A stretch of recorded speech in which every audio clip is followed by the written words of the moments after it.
Hey yo. Yes, good evening. It's that Friday feeling. Yes, guys, welcome so much to Off the Cuff here at Radio 254. And as always, we always bring you absolutely pure Kenyan music and Kenyan content. And for today, we bring you a pure Kenyan artist, right? Yeah, so I'm so glad to tell you guys that we have Bakhita here right now, a multidisciplinary artist, and we are so glad for the show to begin, to be able to know everything behind the jam. Yeah, right. Yo, So yeah, my name is Sophie. and I am Wangashi. And how are you guys doing this beautiful Friday? It's an afternoon. It's afternoon, right? Still afternoon? Yes, I said It's evening. You guys are so confusing. No, you remember that day in the recording studio, he was like, it's evening past 4. Yeah. It is past 4. It's 4:20, right? And yeah, in the evening, yeah. It is 4:20. Is it evening or afternoon? It's evening. 4:20. It's evening. 4 p.m. is Of course evening. it's 4:20. Of course he'd highlight that it's 4:20. I just have to say that. It's evening, so it is 4:20. Okay, so happy whatever time of the day it is because we cannot agree. So in studio we have the one, the only Bakhita, who I'd like to introduce herself. No, sorry, that's themselves in the words they'd love the most to use. Okay? Hey, Wagwan people. So my name is Bakhita. I'm a multidisciplinary artist based here in Nairobi. What that means is I make music. I'm a set and stage designer, fine artist, creative director, Ooh. body artist. Ooh. Literally most things. Most things, creativity and everything. Yeah, all of my music and art is inspired by trying to show up and speak about issues that affect marginalized communities, that being the queer scene, women, sexual abuse victims, mental health victims, creatives, because tunachezwa huku men. Uh-huh.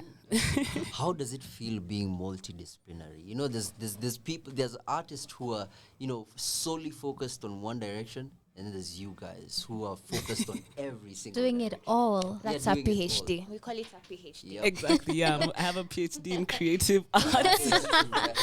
So how does it feel, so far? How have you been, how's the scene been treating you so far?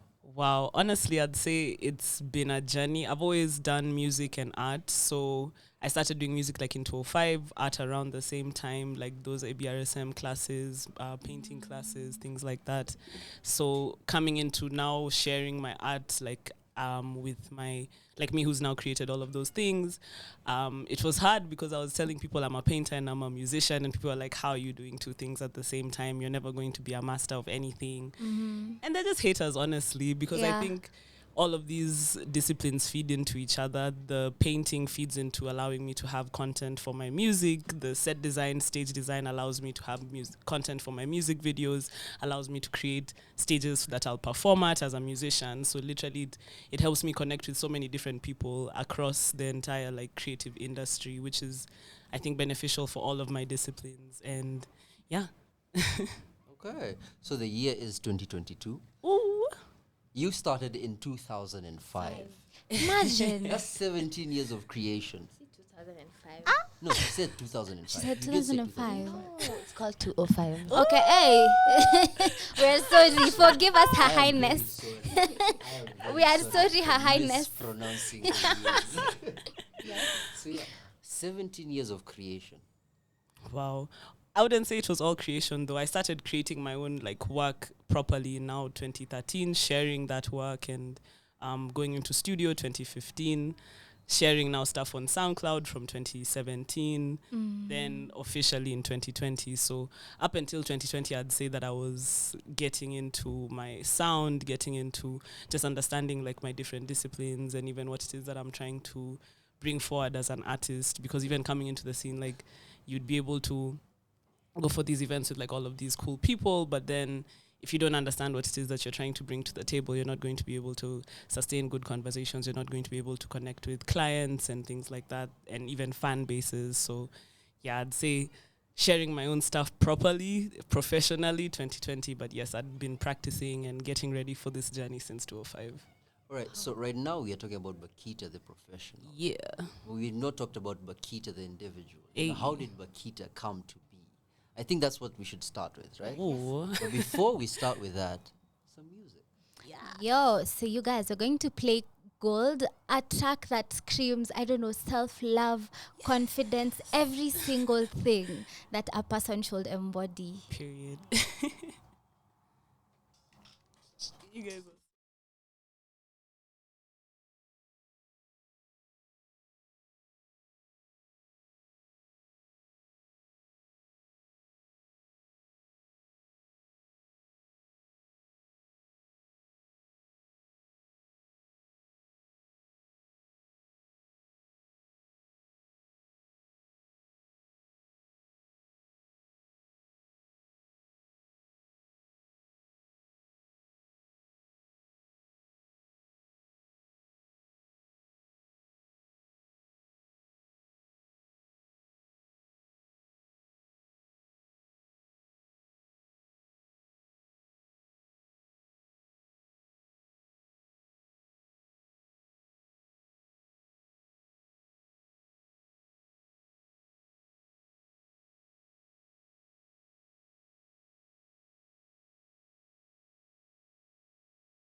Hey, yo, guys, and we are back. You have been listening to Gold by Bakhita, and you guys have been listening to Gold by Bakhita and 111, still by Bakhita, apparently her first released song. Yeah. Would you mind telling us a little bit about 111? Hmm. These are angel numbers. First off, let's start. Yeah. From there. Let's start from there. Yes, I'm so into numerology, and honestly, when I was like writing these songs, when I was coming into really trying to figure out ways to fall in love with myself and just cultivate self-love, cultivate listening to my intuition, which I mean comes hand in hand with listening to the universe. So numerology is good because it encourages you to take chances, to think internally, to share with people, to commune. And I mean, it helps you because you'll be looking at your phone and you look at numbers. You are outside riding around, you see numbers on billboards, on car plates, or number plates, and stuff like that.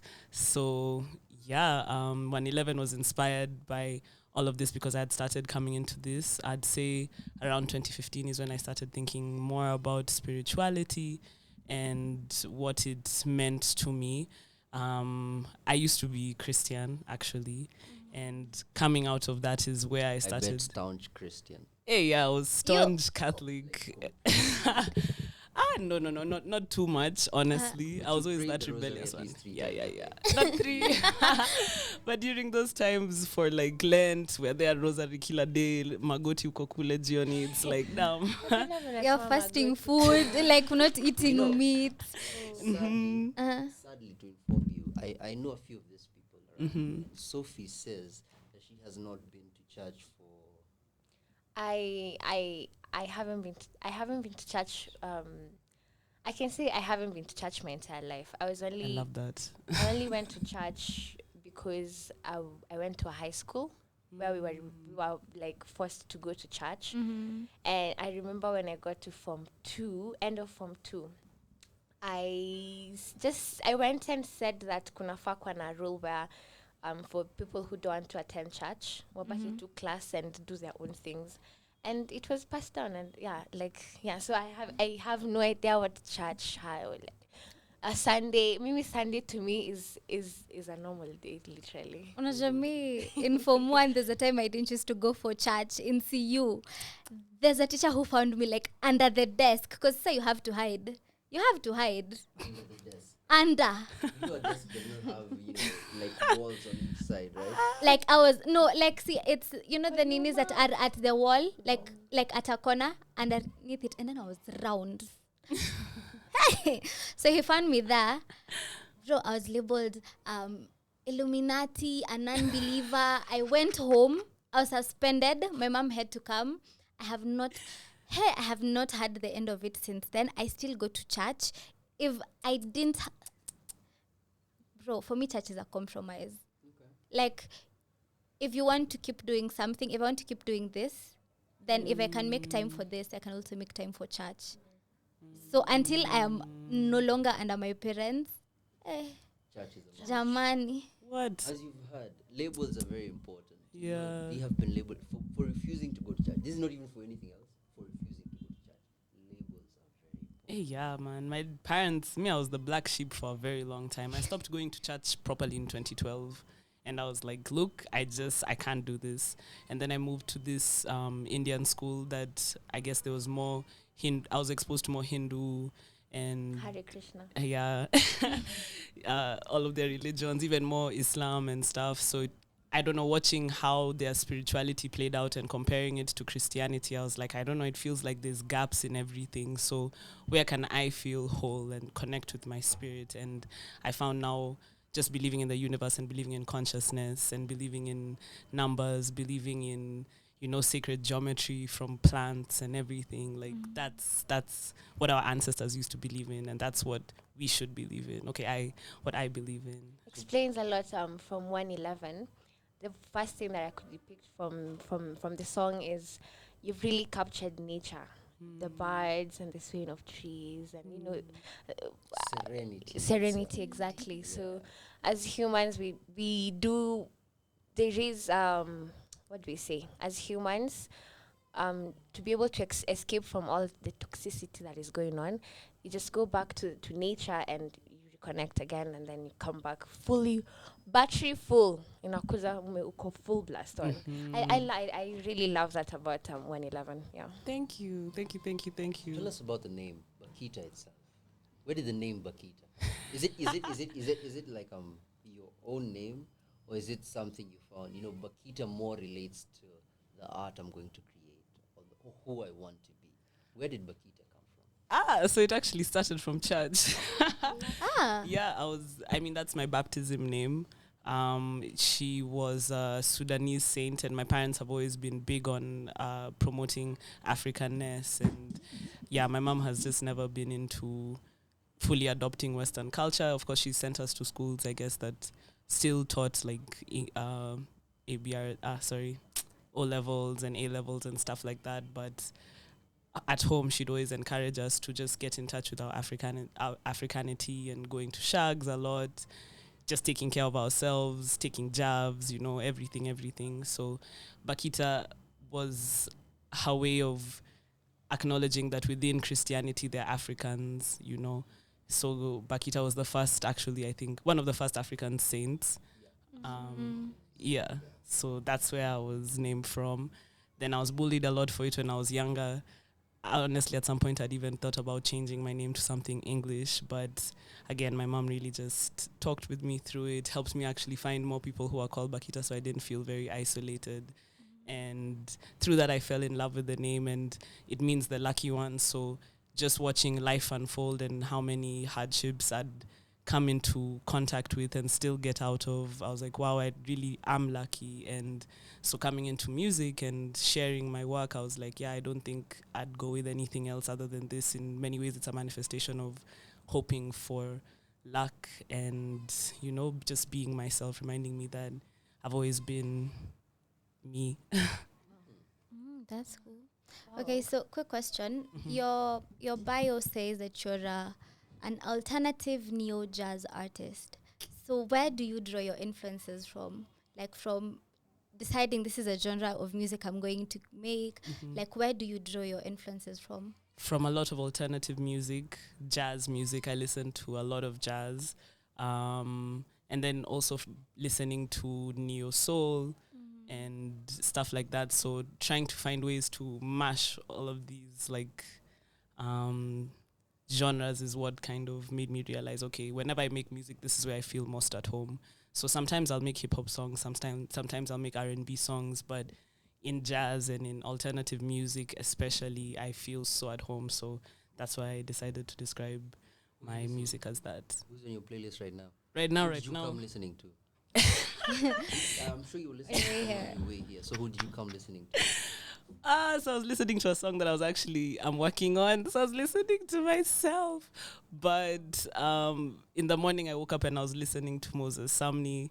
He's this amazing queer artist who makes such deep jazz, and I don't even know, it's like spiritual jazz, honestly, because it's such a groove, but not. I don't even know how to describe it. It's just spiritual sauce. So when you're creating the music, are you thinking of your audience, or are you thinking of how best can I put out my message?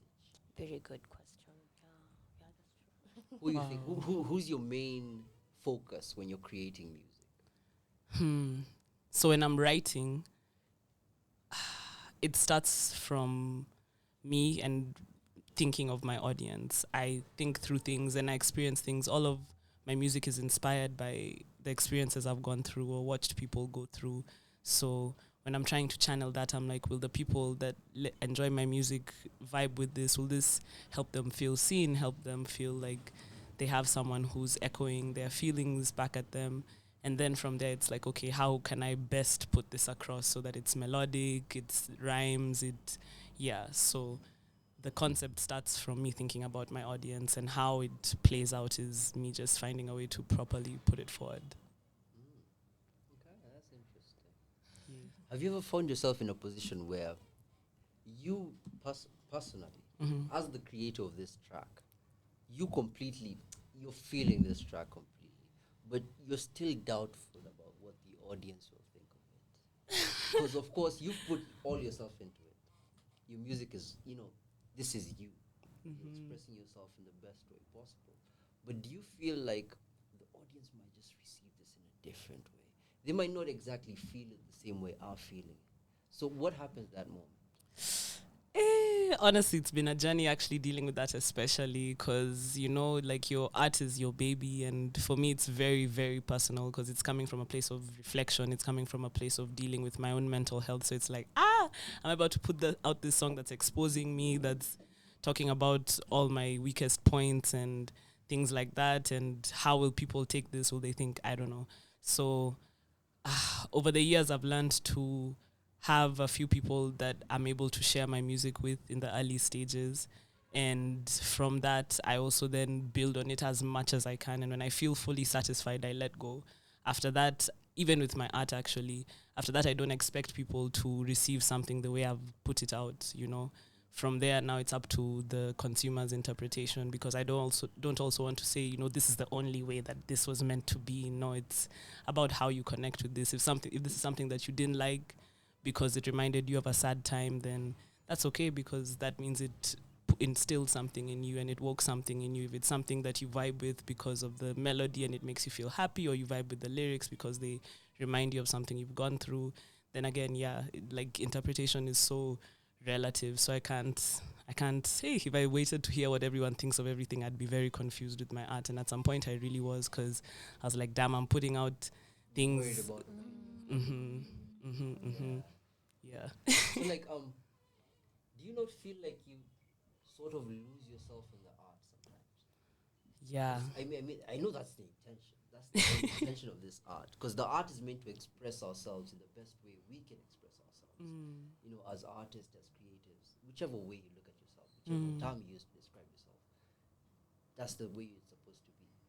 But what happens when you lose yourself in the art? You're completely too deep in the art that you've not focused on what is actually happening in society, in reality itself. You're not part of the whole thing. How do you pull yourself back from that and remind yourself that I am an artist and I exist in a society that needs me to be a mirror for it? Now that's tricky, because I feel like all of my art stems from a place of me wanting to mirror what I want society to be awake to. So being deepest in my art means I've listened and now I want to channel it back. And that's when I retreat, and I'm still like doing research and stuff like that. So I never really disengage, but then I do stop hanging out with people, and then that's when I might become like a bit antisocial in like let's say funner settings, and I want to just reflect and think through everything. Like my EP, A Kiss Goodbye Conjunction, that project, I was completely engulfed in the pain that we were experiencing as a society, especially during COVID, and especially as creatives. And I don't know, I had to retreat and take like a few weeks to myself to just piece this project together and record and write and practice and everything. And during that time, I was still keeping tabs on what was going on, at least in the creative sector, in terms of how creatives were being affected by larger issues, but not so much going for mdundos and things like that. So how do I bring myself back? Man, I really struggle with even just social anxiety. So I have bursts of being able to share space with people, and then I have to retreat. And it's hard for most people to even understand, because I'm very lively as when I'm around people, but when I'm done, and I need to just recoup. Yeah. Get back to you. Yeah. Yeah. So, sorry. No, Okay, I've been so- talking too much. This Okay. is off the cuff show. It's okay. Okay, so you mentioned anxiety, and you've got a track, Anxiety's Beach, and then you've been doing lots of mental health advocacy. So before we play Anxiety's Beach, I'd like you to tell us how your mental health, like your journey as an advocate, ties into your artistry. So I'd say my artistry is what made me realize I need to start advocating more for this. I'd realized, like, even through my music, like my early onset music was speaking a lot about depression from a space of trying to communicate with a lover. So I wasn't going through heartbreak, or not in like actual heartbreak where I had a boyfriend or something, because niggas was shit then. Niggas ain't shit. This is shit. Yeah. Niggas ain't shit. Period. Mhm. But Listen, trash recognizes trash.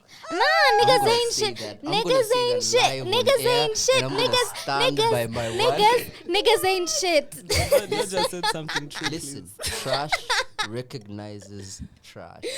Okay, so as long Radio as you are 254 online, our audience, our lovely audience over there online, you can follow us on social media at Radio 254 online. Recognize this. Trash recognizes trash. also recognize that niggas ain't As shit. much, listen, niggas, Like, my not all G's, men, though. my If you bros, feel Not all my men. broski. We're not saying anybody's Wagwan, trash. my Literally, G's. it's not He, all no, he men. carried the word trash. You said niggas No, no, ain't no, no, shit. no. True. You said niggas ain't shit. Are you, Niggas ain't. no, Are you no, trash? Who are said you- trash? Are you trash? But you don't have to be a nigga. I A nigga. I have to Just listen. okay, not because of in You know this what? studio- You know what? In this You know what? particular No. studio, Mental in health. this particular studio. No. In context of this studio, we are all, or rather, you are all ladies. Cause Myself, rather, I is it fine? No, I'm not a lady though. Yeah, okay. Me, I'm a So- nigga as well. That's why I'm like, hey. Okay, so we are all. okay, so Bakhita isn't shit, but niggas is shit. Listen. Okay, so we were talking about Listen. moving on swiftly. Trash recognizes trash. I'm Nobody's gonna talking end it about at that. trash. Trash recognizes trash. So if you think niggas ain't shit, you ain't shit either. Okay. So Anxiety. Mental health advocacy because people are getting triggered in here. Okay, yeah. I love that. Back to it. Let's keep this thing going. Okay, let You're me listening say. to Off the Cuff on Radio 254 online. But truly not all men. But the ones who are shit, bruh, we have to admit, like, and I don't know, I was just being played at that point. So I wasn't writing about actual heartbreak because I didn't have anyone that I actually was with. And that's when I was like, damn, I've been speaking about depression and trying to hide it in the guise of a lover for so long. I was painting about my depression and coming out of spaces of depression. My first painting series was called the Mariposa series. That's the one you did at The Alchemist. No, I did. Did I? Exhibited that one somewhere in Village Market. The one I did at the Alchemist was some of my first songs. Actually, yeah, there was a song called Black that I performed at the Yeah, The Alchemist. Alchemist. The theme, I remember the theme was majorly black. There was a bed somewhere. Ooh, what? The one for Yellow Light Machine? I think it was the one. What? Yeah, so I have been very kind of low-key involved, but still Thank involved. you. Still It's fangirling, but not like that a was girl. in 2015. I'm like, Hey, as she said, fangirling, but not a girl. sorry, no, that was actually in 2017. I respect the craft. That's the thing. I respect the Yes. craft. Anyone who's ready to express themselves in whichever way you can express yourself, I completely accept that, because I understand that not everyone can say exactly what they feel. Not everyone can write down exactly what they feel. Each person finds a different way. Some people find it in anger. Some people find it in rage. Other people find it in art. Other people find it in sports, music, whichever way. But whichever way you feel comfortable expressing yourself, please engage that thing, embrace that, become that part. Express yourself in the best way possible. Let people know what you're about, so that at least as time goes on, they can, oh, by the way, they've been about this for a very long time.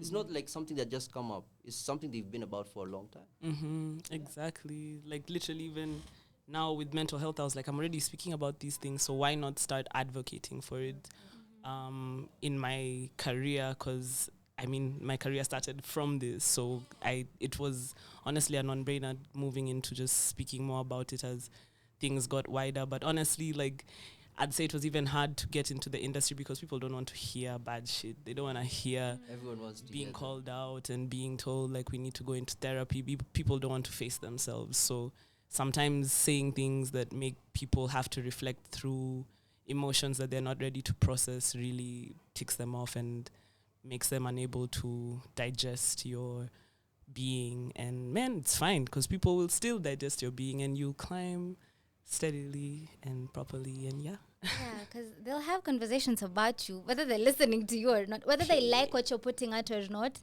the conversations will happen. Big facts. So, guys, we're going to play you Anxiety's Beat from the EP Purge, right? Right? Yes, yes, Yeah. yes, yes, yes. So that is we're going to play you that before we end this show.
Hey, yo, guys, and we are back. So you have listened to Chamomile by Bakhita. Is it chamomile? Yes. Yeah. Yes. Chamomile pie or chamomile? PYE, protect your PYE. energy. Ooh, girl, preset your energy. So we've listened to Chamomile and we also listened to Anxiety's Bitch currently. Ooh, guys, because there's so many themes like related to mental health in that particular track. Yes. Like it's not just the song is called Anxiety's Bitch, but it's not. We're not just talking about anxiety. There's so many different themes about it. So I'd like to know. So you're a creative, right? So how do you think creatives in the space right now are dealing with mental health? Because people don't really talk about it. Like especially creatives don't talk about it. They'll say, "Oh yeah, somebody was going through depression." Make it seem like a cool thing to be going through. Tell people, "Yeah, go to therapy," but people are not getting into it. Like people are not getting deep into it. So, like, how do you feel creatives can best like approach these situations, like this conversation? Sorry. Wow, I think creatives are either dealing with it one of three ways. The first, complete avoidance, which is drowning, just acting like it's not happening to you, not even drowning in something, but just really separating yourself from mental health and saying, these are not things you have time for, these are not things that you're able to process. Then there's drowning yourself in work and alcohol and partying to deal with it. Personally, I've succumbed to all of these at some point in my life. And last year especially, I was drowning in work mostly because I wasn't able to deal with my mind as quickly as I was hoping to. And I was like, okay, I'll come back to this. Let me just keep working and make sure that I don't stop working, because if I stop working, then I'm going to crash and I'm going to fall into an episode and everything. And then there's the final way, which is now having communication and sharing and dealing with it. Honestly, I think the best way for creatives to deal with mental health and to cultivate deeper conversations about mental health is to be able to communicate with your friends, communicate with your peers about it. Like, if we're able to share more circles and be at more events where people are speaking about love, people are speaking about hate, people are speaking about, things that affect the heart, and just being very honest and genuine with where they feel they're going, where we feel we're going as a society, I feel like that would help us keep having conversations about mental health without it having to become, let's just sit to talk about mental health. It should be in every conversation that we have, like, how are you doing? How's your heart? How's your mind? Like, honestly, that's how I always talk to my friends, and that's how they always talk to me, because I'm aware that we all struggle and they're aware that I struggle.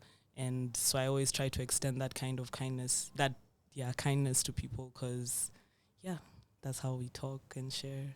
Yeah, because I feel like for everybody nowadays, the answer to how are you is fine or not fine. There's no explanation. If you're explaining anything, you're giving it like it's just, I'm fine. Like with me, I'm always happy. I'm always okay existing. Yeah, that's true. So my question to each and everyone in the studio is, how are you doing?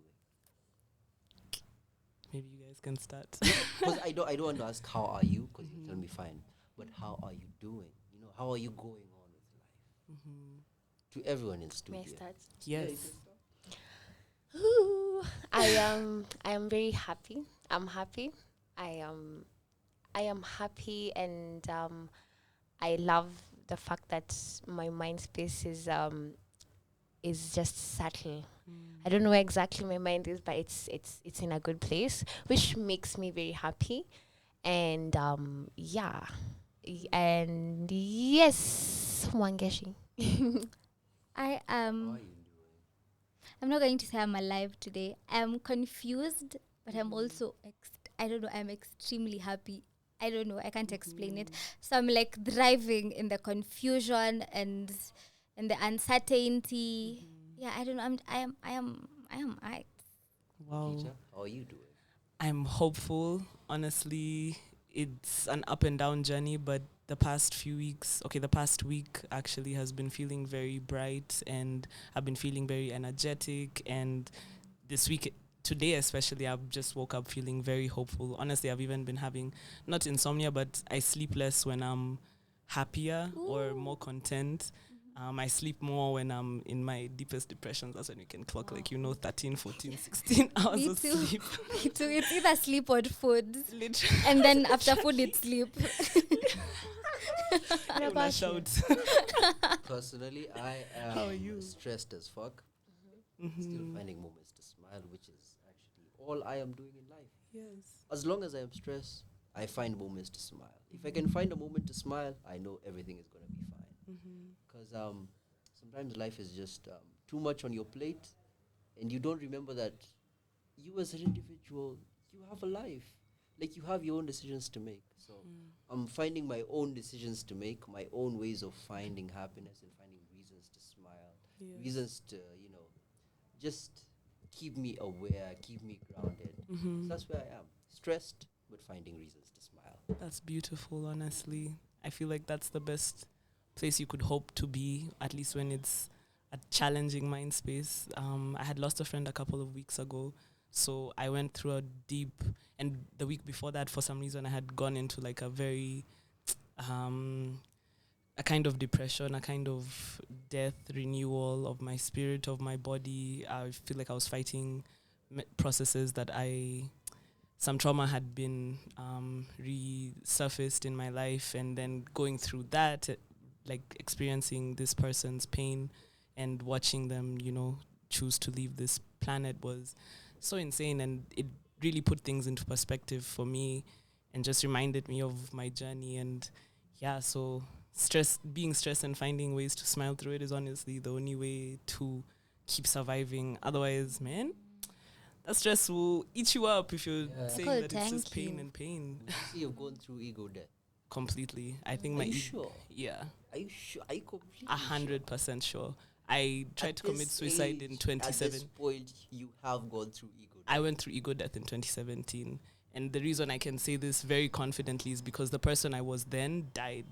Who I am today does not carry expectation for people outside of kindness and outside of hoping to extend kindness to them. And it's not like your ego dies and it won't have to resurface and you have to experience that death. It comes back and it dies again, and it comes back and it dies again. And every time I find myself getting lost in the matrix and lost in things that are not feeding my soul, I retreat back to that moment, because in 2017, now the moment that I experienced this is actually I tried to kill myself and I slit my wrists, and my homie tried to help me, and coming back from that and surviving is like so hollow, Yani. Like, What does it all mean? what does it all mean? Am I even here? Am I even real? Like, literally, I'm a bag of meat, assuming that I have consciousness, assuming that I have power over something. Like, what? Yeah. What? I can actually. To Yeah. what? The question still remains. To what end? I can actually Literally. believe that, because when you started talking and you were talking about there's something you were talking about that time when we were talking about 111. You know how you can be able to talk to someone, and when you look into their eyes, you can see the universe in them. Wow. I could actually see it. It was like sparking and then like that. So I can now believe about the ego death. It's I'm really sorry about your past trauma and everything though. It's life, It's the journey of Yeah, life. yeah. Honestly, I enjoy going. Okay, Ah, might sound You're like grateful. a funny thing, but You're I'm grateful grateful. you did. Okay. You went through it. Yeah, and I hope to keep having more challenging lessons like that. I think even being a Scorpio, I thrive in destruction. And exactly. I just want to play devil's advocate at this point. You enjoy the valleys more than the hills. Yeah. Or That's all I had to climbing, say. or how? What do you mean? Like, you enjoy the lows more than the highs. Because in the lows, you completely understand that from here, I can work things out. It I only can gets start better. from scratch. Even it's not necessarily scratch, but I can start from scratch and build up again. Literally. I have more control in the valley than I have on the hill. Definitely. I feel like in the valleys, I see myself. When you're on a high, there's so much energy, there's so much happiness. Being in the industry, you interact with so many people, and you go home and you've carried like so much energy with you. And that's why chamomile was so important to me, because it made me realize like you have to protect your energy. You could extend all the kindness in the world, but if you're not kindest to yourself, first and foremost, you're going to lose yourself. And you will become this vessel for people to give pain, and you'll be receiving this pain and giving it out. And it's such a vicious cycle, and you can't do that. And even now, when I went through that attempt, it was me realizing that I was living for everyone else aside from myself. And living for myself, what would that look like in an honest way, in a caring way, in a fulfilling way, in a way that I can recognize and be proud of who I am, you know? So, yeah, man, the valleys are dope. That is true. That's That true. is true. In the darkness, we find our light. But either way, I just have to ask, what next for you, Bakhita? You know, like right now, we've already figured out who Bakhita is. You know, we've talked about your values. We've talked about your music from your start. We've talked about some recent songs that we've heard. We've talked about our favorite songs that we love. We've talked about your spirituality and everything. So what next? What can we expect from you this year? I mean, it's just March. Is it March? No, it's May. Oh my God. Man, me. time is running though. I am lost. Time is just a concept. Time is a Concept construct. is just a construct of, So- of man. What next? Wow, I'm actually very excited for this year. I'm so excited because I feel like this is the time I'm finally able to visualize how all of my disciplines are merging with each other. Last year I was able to merge my set design and stage design with each other, but my music was also, it was very hectic and there was a lot of dissonance.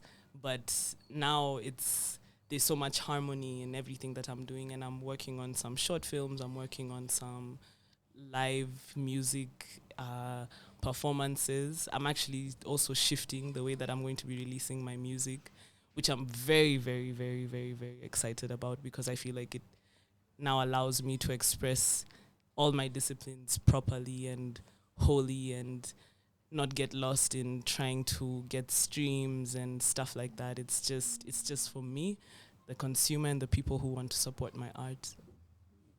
That's nice. And So, some cool ass tours. I'm actually going to Zanzibar in 2 weeks. ooh, Yes, end of next week actually, for a small tour. The So waters. People have started touring Africa. oh my God. yo, So nice.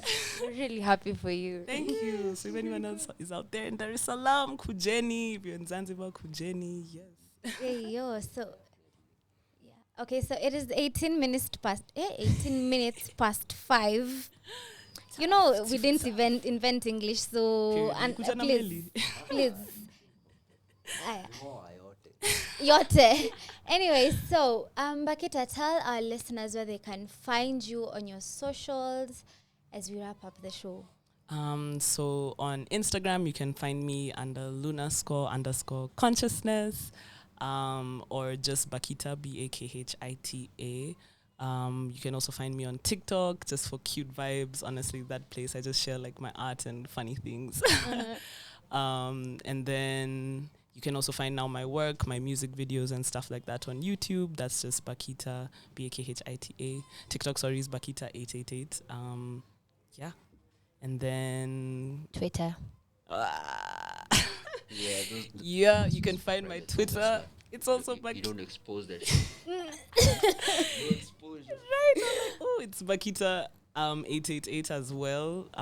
Yeah, my tweets are a bit more serious. Sometimes, loose, but most of them are serious, speaking about just things that I feel like we need to change as a society. Honestly, a lot of it is just that. Some people even like, why don't you at the people? And it's like, bro, I'm just sharing my thoughts. Like, it's not even to say it's to someone directly. It's just, I just feel like we need to spark more conversations about these things. So that's what my Twitter is Yeah. for. If you bout that, Bakhita 8888. Okay, guys, so you have been tuned into Off the Cuff. I am your host, Wangashi. Yes, and you have been with me. My name is Sophie. And our guest host today, who is, I don't know. Sadly, I had taken over the show. I'm very sorry, ladies.